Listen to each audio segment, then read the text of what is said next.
哦，落學咗。嗯，係啊，今日即係最後一個內容啦，係嗯嗯嗯嗯誒嗯嗯，好難啊呢個睇嚟。好難啊，唔會好難哦，嘅，其實係啦係啦，唔會好，好難嘅。係OK，我嚇親你先，我哋喺翻前邊先嚟，我哋 係好的。好，我哋今日誒最後一堂啦，我哋呢個上部分嘅吓，OK，嗯，好，咁回課啦吓，咁假設我其實收到你嘅功課啦吓，不過假啊，設你是春秋時期一個思想家吓，咁你對樂嘅審美同埋思想係啲乜嘢咧？咁時候統你就係咁係樣答嘅。如果我是春秋時期的一名思想家，係和而不同，兼採諸長，留其原本啊。OK，前兩句我都可以明白。留其啊啊，原本係點解咧？都係外留一個 sample 係你自己噶嘛，然後先嚟 integration 啊。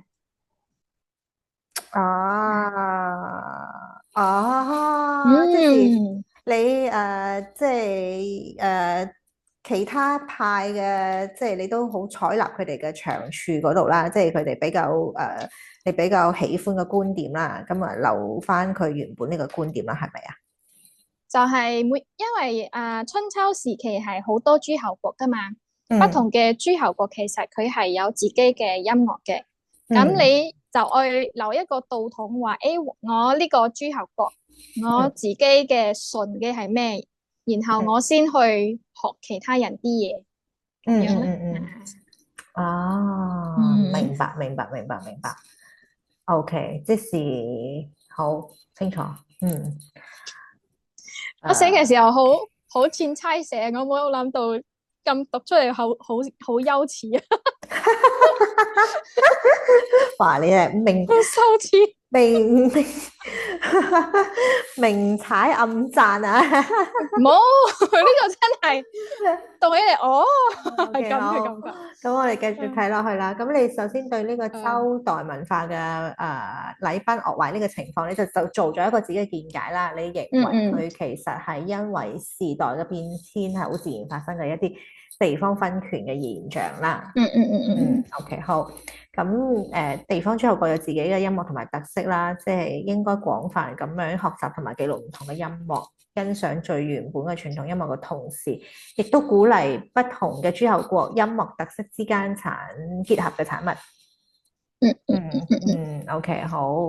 咁音樂嘅學習需要被支持同埋培育啦。咁要點係要由呢個國家出資把關啦，即係都係要做翻官方啦，皇家音樂學院呢一樣嘢啦，係咪？OK，好。差唔多啦。咁比起演奏咧，應該更加注重嘅係欣賞音樂嘅態度啦。呢個就比較新穎少少，係啦，因嗯為佢哋好多都其實涉獵到有演奏。OK，好，評論音樂都需要有理有據，同時可以有個人喜好嘅需要，尊重別人的音樂，同時都要懂得尊重別人評論音樂嘅禮儀。呢個就比嗯較適合，係啦。OK，好。即是呢一個就係如果你係當時嘅一個思想家，你就係嗯，會，你就係比較開明嘅一個思想家嚟嘅，好似係啊。係啦嚇，因為你係可以嗯嗯，接受唔同諸侯國有音樂嘅特色咧，即是話對於鄭星、新星呢啲嘢，其實你唔係話十分之抗拒嘅。但係呢種思想家咧，一般上係好早就會拜拜咗嘅，因為我唔贊成話呢個係周文係被禮崩樂樂壞，壞，我覺得係自然嘅地方分權，所以嗰啲維護周權道統嘅人會將我督晒。OK，即係你覺得呢個係一個自誒，然現象，咁你係咪即係都會覺得係可以接受咧？接受啊，點解唔接接受咧？其受啦實，OK，好，老子有一個觀念係小國寡民，嗯有武器但係唔用，呢個就係可以保證和平嘅一種方式啦。就係話好多嗯國家可以細細咁樣存在，唔需要成立一個大國啊，做咩大事唔需要嘅。嗯係啦，即是自己喺個地方默默耕耘咁樣，細細個國家都 OK，唔一定要大嘅咁樣啦，係咪啊？唔一定要統一為一個大嘅咁樣咯。但係嗰個秦始皇都係被留得好凄涼啦，好冤枉啦。其實佢實嘅人冇咁多嘅。係 OK 好。咁 OK 好，咁啊就知道你嗰個音樂思想係啦，屬於比較開明啲嘅，即係你覺得每一個地方都可以有自己嘅特色啦嚇，同埋亦都鼓勵呢啲特色，最好就可以互相咁樣結合啦，產生一個新嘅產物啦。OK 好，非常之好，多謝。最 traditional 嘅都係愛保留翻咯，先去發展新嘅嘢咯。即係要保留再發展咁樣啦。OK 好 OK， 多謝晒。多謝，非常好，非常好。OK， 好，你就係呢個咩學啊？可唔可以講一講啊？同家，同家係啊，同家。OK， 就係你嗰個同。和而不同。哦，和而不同個同。係，嗰度有寫嘅。OK。但係我又話同家，又話和而不同喎。好矛盾喎你，好矛盾。橫掂就係可以依循呢個同字去發展噶啦，同不同啊，隨便啦。OK 好得，多謝晒。好，咁我哋今日咧就落呢一個律學嘅呢一方面啦，因為其實咧律學咧即係早於呢一個春秋戰國咧，其實都有少少嘅。端倪，即係少少嘅啟示啦。咁正式我哋喺春秋戰國咧，先至會有啲譬如有啲書啊，或者係之後有一啲嘅出土，譬如曾侯乙墓編鐘嘅出土啊等等嚇。咁咧，我哋中國嘅呢一種咁咩叫律學咧？咁我哋講一講先。佢其實真係一個律制。咁即係話咧，我哋點樣去定音律？係啦，咁西方定音律咧就係以音高嘅震動去定嘅，譬如有440啦嚇，跟住220啦、880啦咁樣係。咁中國咧音樂咧，古時候咧其實唔係以震動嘅頻率去定音高嘅嚇。OK 好，咁我哋整個咧就會係先實踐就後記載嚇。咁呢個三分選憶法咧，即是其實係五道相生律啦嚇。咁佢係會實踐咗，早期實踐咗，咁後期咧先記咗落嚟嚇。咁我哋會喺3本書嗰度會睇到啦嚇。第一係《管子》個地緣篇，第二咧就係《呂氏春秋》，第三咧係喺一個秦朝嘅木狀出土嘅一本律書。呢個比較新啊！以前咧律書，以前我讀音樂史嘅時候咧，係未讀到呢一個嘅，係啦。可能嗰陣時仲未出土。可能我知識太簡陋，老師未講到呢度。唔係咁樣嘅，好似就冇講到咯。我唔肯定啊。讀書嘅時候好多時我要學噶嘛。係啦，可能我瞓着咗。老師講緊嘅律師嘅時候，我瞓着咗。OK 好，咁咧就基本上，如果你有興趣咧，可以各自翻呢一啲書咧，其實佢都好大嘅篇幅咧，去描寫呢個三分選憶法嘅嚇。咁我哋睇一睇三分OK 好，我哋先講講個律學先啦嚇。咁律學咧，其實就同之前嘅樂學一樣，樂學咧就係講即係我哋之前所讀嘅嗰一紮嘢，其實真係屬於樂學入邊噶啦嚇。都係傳統音樂中比較重要嘅。咁咧，律學係指發音體震動嘅自然規律啦嚇。咁佢就用咗呢個數學嘅計算方法啦，有音響學、數學同埋音樂學嘅內容嚇。咁古代咧古代嘅律制咧，佢係先確定個黃中音嘅，即是佢哋嘅公音嚇，跟住再揾出其他音嚇，咁就形成一套完整。咁佢首先佢哋點樣揾黃中音咧，有一套標準啦，同埋點樣由黃中音開始揾出其他音咧，其實有唔同嘅方式嘅。咁唔同嘅方式咧，就會揾出唔同嘅音高出嚟噶啦。其實明白。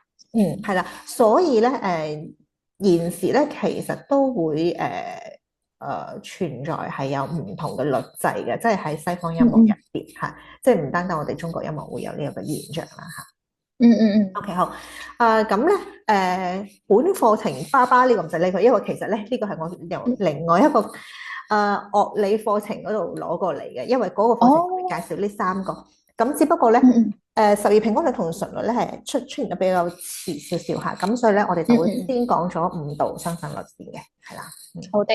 五度相生律係啦，咁五度相生律咧，佢係點樣咧？佢係以上下四五度嘅方式去產生呢一個五度相生律嘅。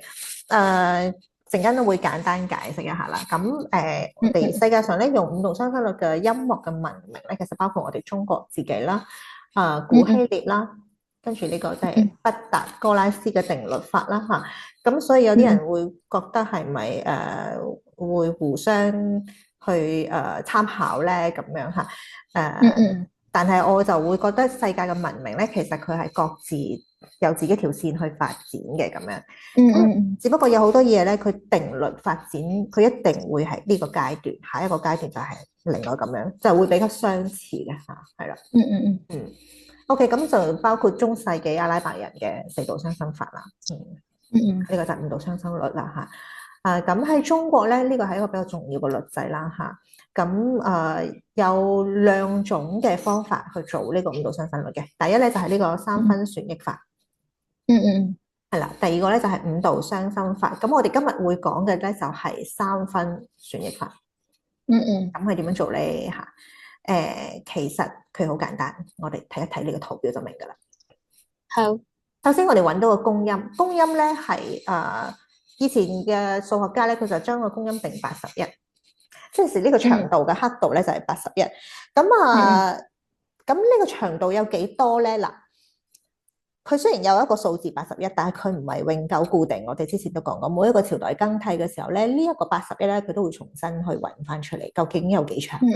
咁佢係將嗰個一支管咁樣插落個地下，喺某一天，根據佢哋嘅曆法嗰一日，exactly嗰一日嗰一個時辰，就將佢插喺個泥嗰度，然之後睇佢可以插得幾深，係啦，插得幾深，然之後佢譬如啦，佢插落嚟之後，佢就插到呢度咁樣啦嚇。OK，咁佢就攞翻上嚟之後咧，呢一個就係81啦。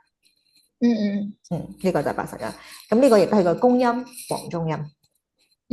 係啦。咁佢就攞呢個咧，就去切成三份。我哋睇睇一深綠色呢條界，佢就會切成三份嚇。咁一嘅意思咧，就係加多一份。加多一份咧，就會變得長啲啦。加多一份嗰個一份係1/3嘅一份。係啦，1/3嘅一份。咁就變咗係4/3啦。即係一有1/3啦。OK， 好。咁一有1/3之後咧，佢就會變長咗啦。變長咗之後咧，其實個音係會低咗嘅。係啦，咁佢就一個係個數嚟嘅。公字係啦。好，咁佢就會新求出嚟嘅就係粉紅色嘅呢一條嚟噶啦。咁粉紅色呢條咧，佢又將佢咧分做3份，係啦。咁咧就選一咧就喺呢度3份咧就攞走一份。咁就係下邊呢一個鴨屎綠色嘅呢一個位啦。呢一個長度，呢個長度咧就係一個新嘅音啦。係啦。咁呢個就係雙音 Ray 音。係啦。咁呢個 ray 之後咧，佢又將呢個 ray 分成3份。係啦。咁就嚟到呢度啦。咁就一咧就加多呢度嘅1/3。咁就又變成3份。咁3份咧又再 cut 多一份咁樣嚇。咁就佢又不停咧利用呢個加一減一，加1/3減1/3嘅呢一個方式係啦，固定咁樣做落去啦。哇，好難啊呢個。其實係啊，古人唔知點解諗到呢個方法。咁咧佢就係咧，佢係計算出嚟嘅，所以佢係佢呢個音咧準唔準咧？唔係話準唔準，和唔和諧咧？當時咧係冇話和諧呢個角度出發嘅。佢係純粹以數學嘅方式去計出嚟。數學。係啦，咁樣。OK， 好，咁樣咧，佢就揾到呢個度、蘇、ray、啦、咪咁樣嚇，公子、雙語角呢啲音就揾咗出嚟啦。OK，好，咁我哋望一望，咁咧順住呢一個咧，佢就可以揾出哆嗦瑞拉咪 T， 一直揾出12律，揾出12個音出嚟。哆嗦瑞拉咪，哦，跟住咪佢再加即係選一咗之後，佢就會繼續落去啦嚇咁樣。哇，犀利啊呢個！係啦，佢就係用呢個哆嗦就減一之後，佢就係 Re 啦。跟住選一咗之後就咁樣，以此類推，咁佢就落去啦。明白。即係其實佢走出嚟咧，每一個都係順度嚟嘅，順度。哇，順度係啦。OK， 呢個真係好犀利，勁抽，好勁抽係嘛？好，咁我哋咁即係文字上啦，呢度講一講啦嚇，就以三分二或者係4/3嘅方式啦，由公音求出國音啦嚇。咁春秋時期嘅時候咧，係以81作為公音嘅律數嘅。OK，咁跟住呢一個5度雙生法咧，咁佢係乜嘢咧？由黃中隔8就算出臨中音。呢個比較複雜少少，即是係喺嗰個12律嗰度，佢係12律嗰度咧，佢就算出呢一個5度啦，一樣，即係等於而家我哋講嘅5度音咁樣啦。即係8，佢數8下，跟住就到一個新嘅5度音咁樣啦。數8下到一個新嘅5度音，係啦，其實佢係不停咁樣數上去咁樣。所以佢嘅數8下係嗰個增一算一次，定係增一算一次，算一次啊？唔係，佢其實係仲記唔記得我哋上呢度1 2 3 4 5 6 7 8，咁啊揾到個臨中音啦。佢黃中係1啊嘛，1 2 3 4 5 6 7 8，佢計8下咧，就係揾到呢個臨中音啦。所以我哋頭先講嘅宮商角徵羽係黃中呢個調成嘅，然後呢個部分重複8次，定係話加一選一8次之後嗰個音就叫臨中，係咪咁？係咪咁講啊？其實咧咁樣講。黃中咧，佢可以係公音，係咪？咁樣咧，你就會喺公音嗰度係啦，佢就會揾出其他音究竟係屬於乜嘢嘅長度，即係佢個音高。宮商角徵羽，其實我哋揾到宮商嘅時候都係有一個名噶啦。係啦。然後第8次就叫臨中。嗱，我再講一次先嚇。嗱，呢個宮咧，咁由呢一個黃中，佢喺呢個黃中宮咧，呢度開始咧就可以咧，咁我哋就唔講嗰個選一嗰個先啦嚇。咁我哋就數8下，1 2 3 4 5 6 7 8，咁咧佢就揾到呢個臨中。臨中係佢嘅子音嚟㗎。子音。宮商角徵羽，宮商角徵。宮商角徵羽，宮商角徵，佢係佢個蘇音嚟嘅，係啦。咁咧，佢個蘇音嗰度咧就再數8下，1 2 3 4 5 6 7 8，就揾到佢個太速音。哇，佢係佢個雙音嚟嘅，佢個雙音其實佢用同正話嗰個一樣嘅，只不過佢係數8下。正話嗰個咧，佢就係選一個方法，佢就係攞一個，然之後咧嚟到加1加2咁樣，即係加1減1咁樣。呢個數8下係咩8下咧？8下咧，佢應該有個刻度嘅，即係佢即係佢有一個固定嘅計法，佢嗰個1下係幾多？係啦，咁樣。係啦 ，OK。咁咧呢個黃中係公啦，咁但係呢個係方便佢哋定律啫。咁佢哋定咗律咧，即是話將呢啲音揾晒出嚟啦。其實咧，古代應該咁樣講，黃中呢個公音咧係會變嘅。根據而家嘅音高咧，佢可以有時係 C， 有時係 D， 有時係 E 嘅，或者有時係 F 嘅，都會有可能嘅。即係佢係會走嘅。咁佢將每一個呢啲音咧揾晒咗出嚟咗之後咧。咁佢就可以咧演奏啦嘛。咁佢演奏嘅時候咧，黃中佢有時就唔一定做公音嘅，佢可能咧會將嗰個孤閃做公音。所以孤閃數8次嘅話，嗰個音可能係12個裏邊除其中一個。係啦。咁但係就唔需要再數8次，因為咧嗰啲音佢已經揾晒出嚟㗎啦。只不過咧佢而家喺孤閃開始做到。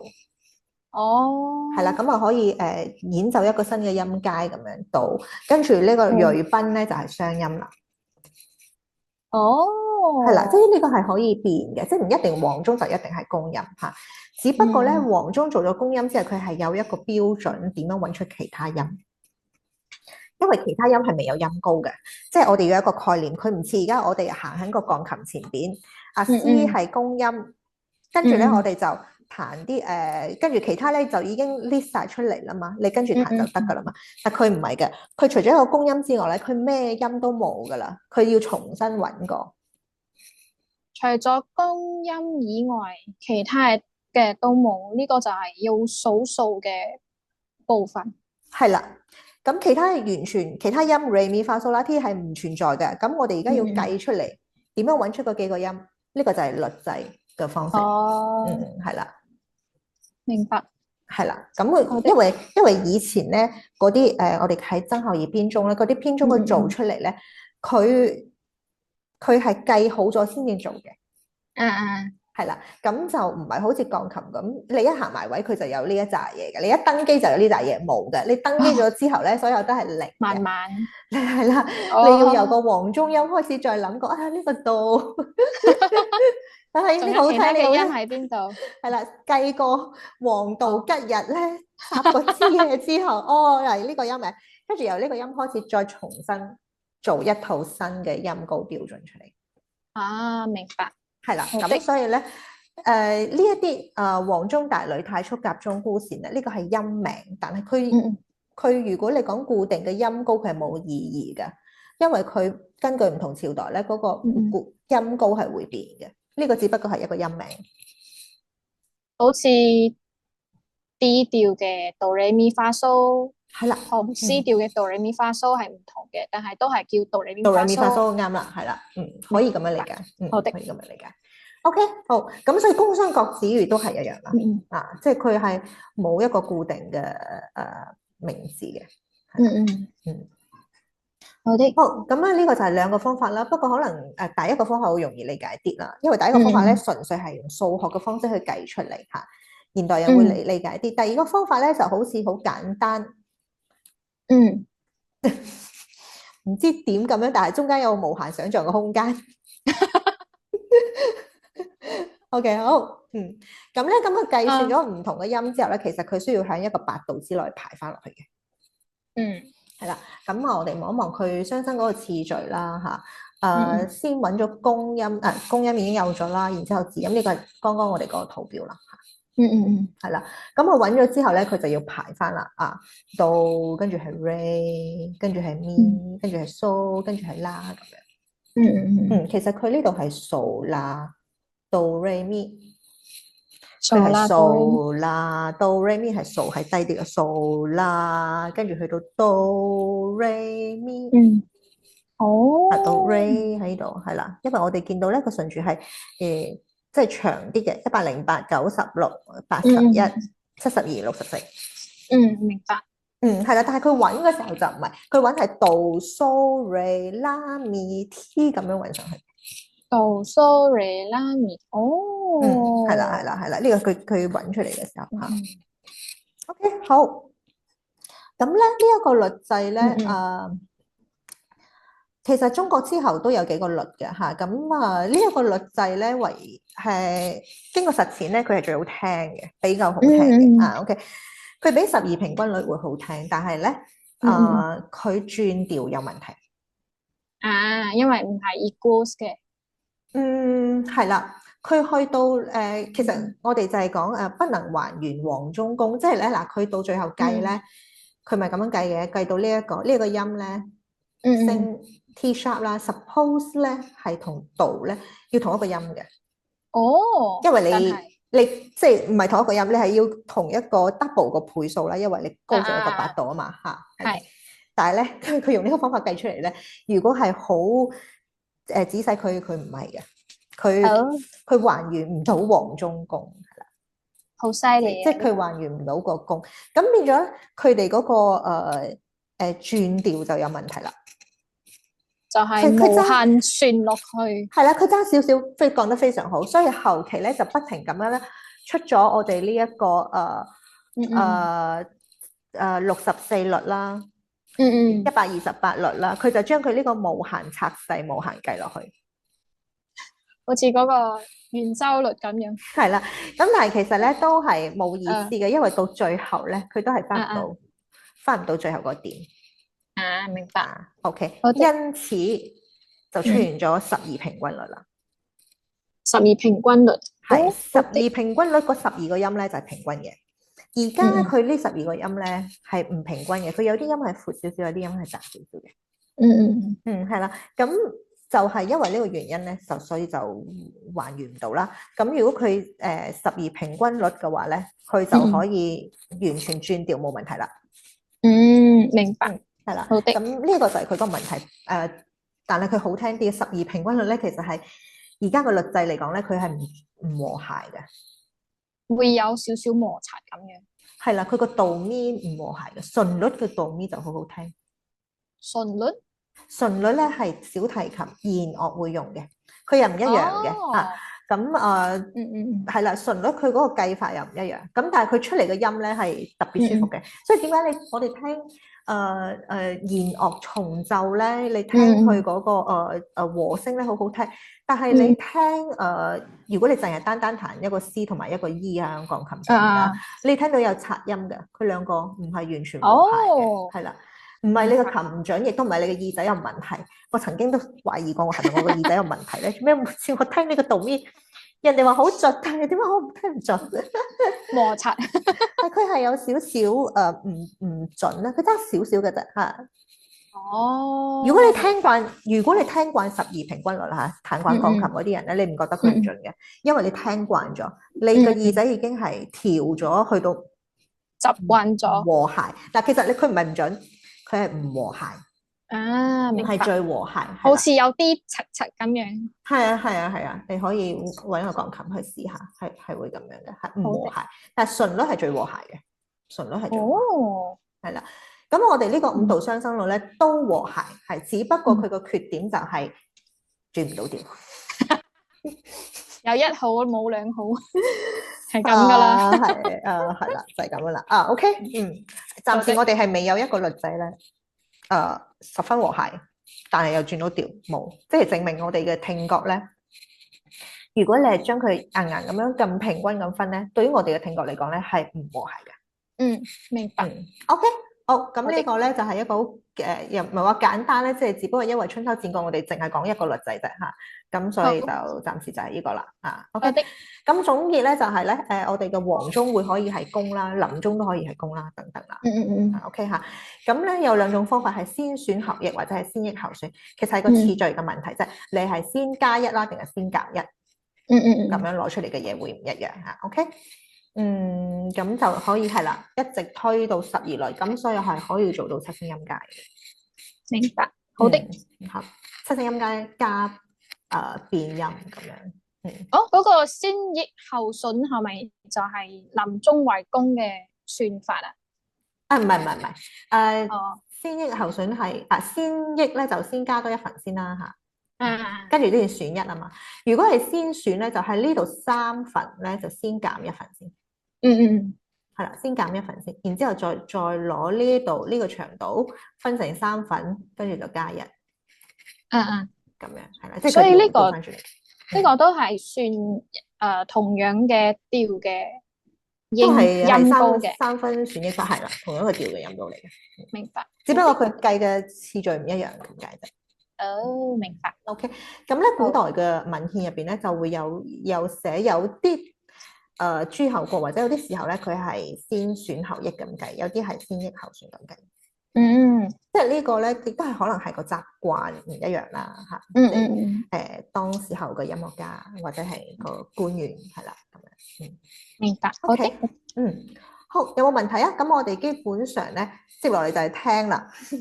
咁好的，我哋基本上咧就係講晒呢個律制啦，係啦。如果有興趣咧，可以去深入了解。我覺得律制咧係非常之重要嘅一個部分啦，因為因為我哋而家就算學中樂咧，其實我哋嘅初步嘅鍛鍊咧，其實都係西方音樂嘅基礎嚟嘅基礎係啦嚇。因為我哋由調音開始攞嚟調音器開始調，佢就已經係12平均律。咁久而久之咧，我哋嘅聽覺咧會習慣12平均律。咁我哋再聽呢一個5度雙聲律咧，我哋會覺得佢唔準。係啦。咁咧就會形成咧有一啲學者咧，譬如佢係好專注做西方音樂啦，或者甚至我哋啲做中樂嘅啦，唔知點解個腦打擊嘅時候嚇，即係佢就會覺得我哋中樂嗰啲音唔準啊，乜乜乜，好嘈。係咪？佢覺得我哋唔準。哦。佢聽編鐘嘅時候，佢覺得編鐘唔準。因為陣間我哋會聽編鐘嘅聲，嗰個編鐘嘅音咧就係嗰個曾侯乙木狀嗰個編鐘，就係2000幾年前嗰個聲音嚟嘅。咁有啲人聽翻就會覺得佢嗰個就係唔準咯，但係其實唔係唔準，嗰個律制你諗下諸侯佢嘅樂器點可能唔準？嗰個律制喺當時係準嘅，即係如果你俾當時嘅人聽我哋而家鋼琴嘅聲，佢都會覺得喂呀好難聽啊，唔準。咁依家我哋如果話係愛跟以前嘅律制嘅話啦，有話我哋嘅 frequency 愛放幾多冇啊？有冇研究係做呢個㗎？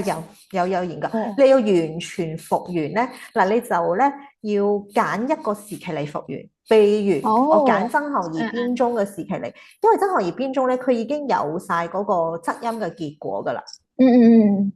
其他嗰啲咧，我哋冇實際嘅樂器咧，我哋係睇書本佢介紹以前咁樣係啦。咁有時好難計嘅。咁你如果你要復原曾侯乙編鐘嘅話，你就你個樂器你就重新再調過，好似佢嗰個音高咁樣咯。係啦。類似古箏咧就容易調，因為古箏一條線一個音啊嘛。咁但係你話二胡咁以前冇啦，琵琶。你就好難調啦，因為咧琵琶佢本身嗰個品位，佢已經係跟12平均律嚟排嘅。咁樣 frequency 係幾多咧？乜嘢 frequency？佢嘅你講 A 音一樣係放442嘛？440。440。係啦，440又得，442又得。佢嗰個咧其實係指個 A 音係440。A 音係440，咁其他佢會變，所以咧。就唔係㗎，佢呢個 frequency A 音唔一定係440啊。所以呢家係有人做呢個 research 㗎啦。有呢個 research 好多人做嚇，亦都有啲人係可以做到成個表出嚟，即是應該要咩音。只不過咧個樂器好難做到咁樣。樂器好難做到。樂器就製作唔到啦。好似我就咁講，你古箏就得，因為你古箏係調馬仔㗎嘛。你可以一個音調一個，你就可以將佢調得準啊嘛。咁但係你講琵琶、中阮呢啲樂器，佢係一條弦有好多個音啊。有品佢有品啊嘛，係咪？佢嘅品係跟12平均律嚟排嘅。所以呢個係比較難復原到。係啦，咁你到時咧，你要咧，你就變一少少咯。咁但係你嗰少少好難去控制嘅。愛嗰啲樂器搶嘅少爺家啦，其實都唔得啊，因為咧太細微啦，你要完全一模一樣係唔係好現實咯？係啊，對於嗰啲樂器嚟講，佢唔知要搞幾耐先得咯。係啦。明白。咁古琴都得，吹管都可以嚇，吹管都可以係啦。OK， 咁所以以前咧比較熱門啲嘅樂器咧就係古琴啊、瑟啊。呢一啲比較容易去控制。係啦，比較容易去調整嘅呢啲樂器，吹管啊呢啲，佢好少嗰啲固定品位嗰啲。明白。好的。好，咁就係呢一個啦。咁係啦，我其實希望學中樂嘅同學咧，要學呢一個，因為你即係識咗呢個，你就知道點解我哋中國音樂有時候有啲音高咧，你唔可以以西方嗰個標準去彈嘅。佢係一個 system 嘅嘢嚟嘅。係啦，咁咧你用西方嘅標準去彈咧，其實即係唔準。反而變唔準。係啦。OK， 好，咁我哋接落去，我哋今日會聽3首啦，我哋上到10點啦，9至10係啦。咁一首古琴，跟住2首係編鐘嘅，係啦。咁我哋先聽咗呢個古琴嘅先啦。古琴呢一個咧係管平湖嘅一個錄音啦，喺好管平湖係啦，你可以上網 search 下管平湖。管片湖啊，係啦，管片湖嘅一個錄音，流水呢一個，咁佢喺好早期錄嘅一個錄音啦。咁呢個錄音咧係當年 NASA 發過一個，你知係嘛 CD 去外太空一直播嗰個 CD。呢個唔知啊。NASA 咧就做過一個研究咧，咁咧佢就出咗一張唱片，嗰個叫航海家金唱片嘅 Voyage 係啦。咁嗰個唱片係做咩咧？佢就係不停咁樣播，咁播啲音樂。咁入邊嘅音樂咧係包括我哋地球所有嘅文明、所有嘅文化，好出名嘅音樂嚇。咁其中一首咧就係呢個古琴流水。咁我呢個 CD 係播俾邊個聽嘅咧？係播俾外太空啲人聽嘅，即係佢係向外太空播嘅。咁咧就睇下有冇吸引到邊個經過 alien 咁樣啦。咁話俾你聽，我哋地球有呢個文明啊，咁樣佢當中仲有啲唔同嘅語言啦，有啲非洲嘅歌啦，係啦，即係啲民歌咁樣。咁其中呢一首咧就係古琴啦。咁我哋聽下。好的。吸引到 alien。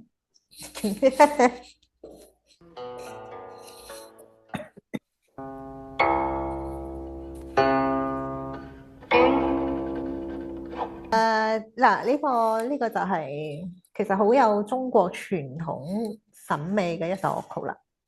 OK，文人嘅，可唔可以講一講你聽到有啲咩特色咧？水聲咯，然後水聲係，仲有好文人啦呢個，好文人係啦，文人音樂嚟嘅係啦，冇咩噶啦，因為好似中國嘅音樂嘅話，會有一個模擬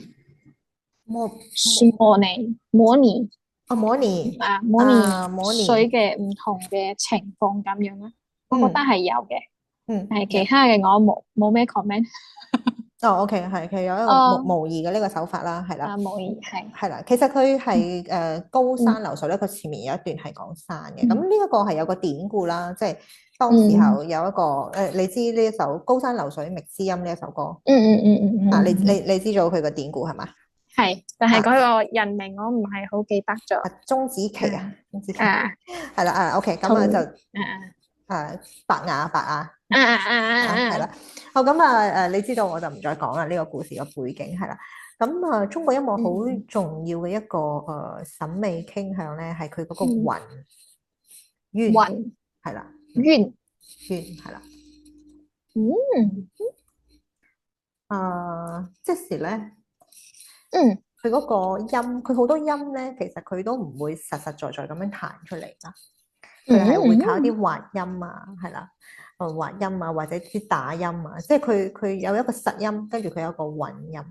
係啦，咁古箏都會做好多啦。其實其他樂曲都係其他樂器都係啦，笛子啊、琵琶都有好多個滑音啦嚇。滑音係咩？滑音啊，啲滑音哦，係啦，啲呢啲係佢個韻啦，就係佢嗰個韻啦。係啦，呢一個咧就係中國音樂嘅一個比較大嘅特色。係啦，佢嗰個韻，所以咧有時我哋做中國作品嘅時候咧，就要即係將呢個韻做出嚟。有好多專業嘅講樂器嘅，即係教樂器嗰啲老師咧，當佢講到韻嘅時候咧，其實都係講呢一樣嘢，即係嗰個唔係實音出嚟嗰個。係啦，裝飾嘅音。呢個音唔係裝飾噶，呢個音好多時候佢都佢一個旋律咪蘇咪瑞度，類似咁樣啦嚇，咪蘇咪瑞度。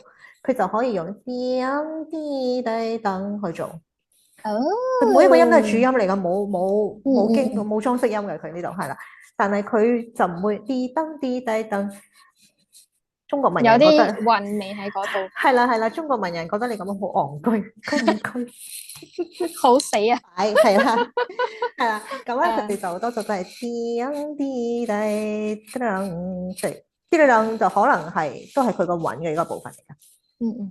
明白，就係咁樣啦嚇。呢一首係啦，佢其實係有一個好深厚嘅一個內涵，咁咪聽落去咧，同埋咧好多時候大家會誤解我哋，你聽落去佢係單旋嘅線條嘅，冇和聲，冇和聲係咪？冇和聲係。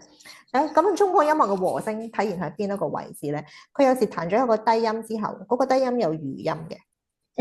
然之後佢再彈一個旋律，咁佢嗰個低音就係佔住佢嗰個旋律嘅一個和聲嚟㗎啦。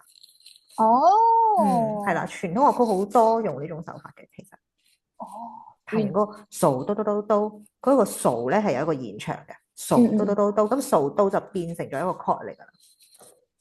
原來如此。係啦，咁我哋演奏嘅時候咧，就唔可以將佢，就必須要將呢個數咧，盡量咁樣延長佢嘅生命嗰個音，就唔可以彈得太過，即係呢種情況就唔可以彈得太過短，即係你必須要俾佢有長啲嘅餘音，去到能夠佔得住佢之後嘅音。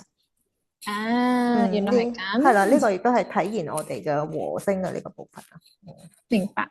不過當然呢個和聲就係好簡單。OK， 好。咁呢一個咧喺譜面睇唔出嚟嘅。譜面 pad？譜面睇唔出嚟嘅。譜面睇唔出。比如佢個譜面佢就係彈，佢就寫數哆哆哆 re。咁咧你嗰個數要彈長啲，咁你就咁睇，你就會覺得數係一個 chord。或者唔知點樣，你就唔知點樣。咁但係佢其實數係一個延長。佢係包住嗰後邊嗰幾個音，數到 re 係一個大嘅 chord。但係冇寫出嚟咁樣。冇寫出嚟㗎，係，所以咧必須要有如果即係知道中國音樂嘅根基嗰啲老師，即係點解有啲人彈得好啲，有啲人彈得唔好咧，就係知道同唔知道嘅分別咯。即係佢會將我係老師帶咁樣嘅。係啦，即係佢老師將呢樣嘢講出嚟你就做到，你感受你個原來係咁嘅。其實舉一反三之後咧，好容易就做得到噶啦。首先老師要帶呢個 point 出嚟咯，係啦。明白。OK， 好，咁下次你嘅演奏上面你都可以留意一下嚇呢一啲部分。好。咁我哋聽一聽呢一個楚商。咁呢個咧就係一個嘅編鐘嘅樂隊啦嚇。咁介紹喺呢度啦嚇。咁你可以一路聽一路睇下。好的。咁盡量咧，我希望咧同學仔聽嘅時候咧，全神貫注咁聽。可以咧去感受音與音之間，其實佢係有好多嘢喺入邊嘅嚇。OK，就唔好當背景音樂咁樣聽。好的。好。I try。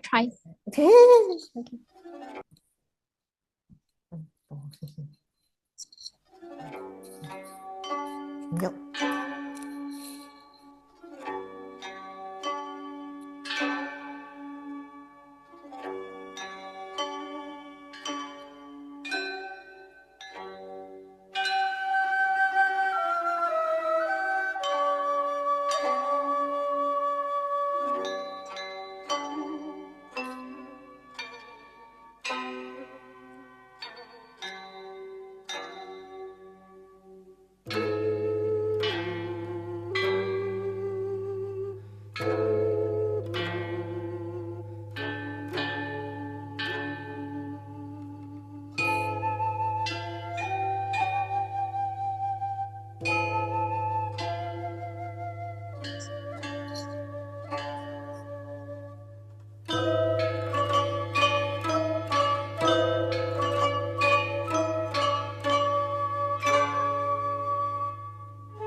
OK，好，有咩感受啊？呢個好似有兩個主要嘅片段係交叉咁樣進行，一個係噔噔噔噔噔噔噔噔，另外一個係噔噔噔噔噔噔噔噔噔噔噔嗰段咯。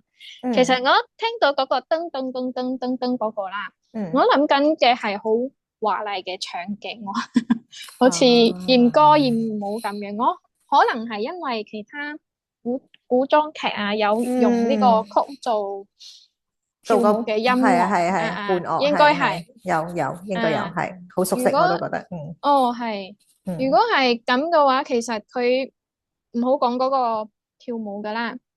如果係單單呢個交插嘅片段嘅話，可能係佢一下好消沉，消沉得嚟，諗起以前嗰個國難嘅事，佢又情緒好激泛啊，所以佢最後係用嗰個噔噔噔噔噔噔噔噔噔噔噔，就係佢太激咗，所以係跳歌都係拜拜啦。OK， 好，你有你嘅感受吓，非常好啊。OK， 係啦，呢個係啦，呢個就係我哋有時要即係要投入咁樣去聽嗰個音樂咧，即係我哋會有一啲聯想嘅，係啦，咁就非常好啦，咁吓有呢個想像。多謝多謝。係好啦，係啊，佢呢一首咧，不過咧，即係佢我自己就覺得佢嗰個編配咧，因為其實佢現代人重新編過嗰個伴奏啦嚇，有啲嘢好似好多咁樣喎。咁佢嗰個旋律咧，你正話唱嗰個旋律咧，係古時候嘅一個旋律嚟，就係離騷呢一個古琴曲，係啦，亦都係我哋古箏有一首協奏曲叫做《汨羅江幻想曲》，佢用嘅就係呢一個呢個音調啦，係啦，因為佢當時就係跳咗落呢一個江嗰度嘛嚇。咁但係我覺得佢呢個編配咧就過於現代啦嚇，呢個啲度呢啲就係現代彈伴樂嘅編法啦嚇，即係佢中間差唔多啦。OK， 好，咁咧就有機會我哋再見啦嚇。好的，嗰個我要看下面那個可以嗎？呢個我哋嘅參考書籍，好的，係參考書籍，因為有啲我係跟住佢嗰個syllabus 去嘅嚇。咁因為呢度有幾本啊，《中國音樂的歷史與審美》係呢本嚟。呢個抄書。跟住呢一個古代音樂美學系列，翻到就嚟爛咁嘅，係啦。咁咧古代音樂史嗰本書我唔睇到，而家係啦。另外一本咧，如果你有興趣，你可以買嚟睇嘅。Which one？呢個樂器，樂器啊？樂器唔喺呢度噶噃。唔喺呢度噶，唔喺呢度。不過我講，如果你有興趣，你可以買嚟睇，係啦。Okay。咁呢一本咧，其實佢咩？其實佢唔係好，佢都幾專業嘅嚇，但係唔係話十分專業啦。咁佢入邊全部都係彩圖啦。咁我中間有啲圖其實喺度嚟嘅，係啦。咁佢就會介紹呢啲樂器咁樣。咁佢其實有一系列嘅。咁佢其他系列咧係呢個燈具，講燈係啦，講燈嘅。講燈嘅。係，跟住有玩具啦，係啦。係咁跟住有佛像啦、樂器同埋書法啦咁樣。呢個係邊間出版社㗎？呢個邊間出版社？上海文藝出版社。好的，多謝老師。